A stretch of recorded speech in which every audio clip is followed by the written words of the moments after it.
প্রথমেই আমার মনে হয় একটা বিষয় বোধহয় পরিষ্কার করা ভালো।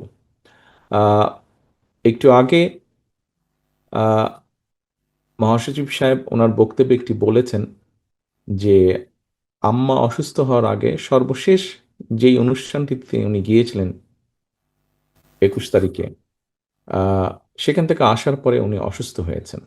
আর্মিতে যে উনি গিয়েছিলেন, অসুস্থ হয়েছেন, সেটা হচ্ছে আহ, ভিন্ন প্রেক্ষাপট। কিন্তু উনি যে অনুষ্ঠানটি গিয়েছিলেন যাবার আগেও কিন্তু উনি একটু অসুস্থ ছিলেন। ওনাকে ডাক্তাররা কয়েকবার বলেছিলেন যে ম্যাডাম, মনে হয় না গেলে বোধহয় ভালো হয়। কিন্তু ওই অসুস্থ শরীরেও উনি ওনার মনের সর্বোচ্চ শক্তি, ওনার এই অসুস্থ শরীরের সর্বোচ্চ শক্তিকে এক করে ওই অনুষ্ঠানটিতে উনি গিয়েছিলেন। এবং উনি যখন অনুষ্ঠান থেকে ফিরে আসেন, তারপরে আমাদের সাথে কথা হয়েছিল।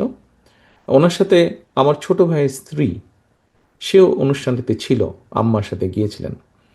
আহ, ওর কাছে যেটা শুনেছি, ও যখন কথা প্রসঙ্গে আমরা যখন রাতে গল্প করছিলাম সবাই, এরকম জুমে আমরা যখন কথা বলছিলাম, তখন আমার ছোট ভাই স্ত্রী স্মৃতি বলছিল যে আম্মা অনুষ্ঠানে যাওয়ার সময়, মানে যতক্ষণ উনি ওখানে ছিলেন এবং উনি ফিরে আসার পরে, আহ, মানসিকভাবে উনি এতটা বুস্ট আপ ছিলেন, মানে ওনার মনেই হচ্ছিল না যে উনি অসুস্থ একজন মানুষ।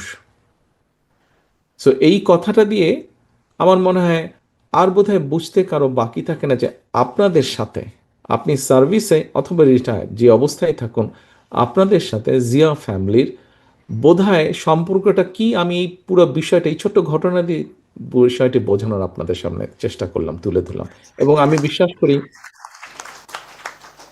এবং আমি বিশ্বাস করি যে এই ঘটনার মাধ্যমে আপনারা বুঝতে পেরেছেন, যারা এই ঘরে আছেন, যারা আপনাদের থেকে শুনবেন, অথবা অনলাইনে যারা দেখছেন, সবাই বোধহয় বিষয়টি বুঝতে পারবেন উনি কতটা আহ, মানে ওনার মনটা কোন জায়গায়, মনটা কোথায় ওনার আছে, উনি কিভাবে দেখেন পুরো ডিফেন্সকে, বাংলাদেশের, সেটি আর্মি হোক, নেভি হোক, এয়ারফোর্স হোক, পুরো ডিফেন্সটাকে উনি কিভাবে দেখেন।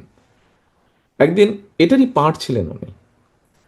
ইনেবে আমরাও এটারই পার্ট ছিলাম। কাজেই এখানে মেজর রেজা যেটা বলেছেন, অথবা মেজর আহ, মান্নান খুব সম্ভব উনি যেটা বলেছেন যে অল্প কিছু মানুষের কিছু ঘটনার জন্য আমি যাতে না বলবো, যে এই ধারণাটি সম্পূর্ণভাবে ভ্রান্ত, সম্পূর্ণভাবে এটি ভ্রান্ত। আমার মনের মধ্যে এরকম কিছুই নেই, আমার মনের মধ্যে এরকম কিছুই নেই। কাজে এইটি এইটি দয়া করে আপনারা ভুল বুঝবেন না।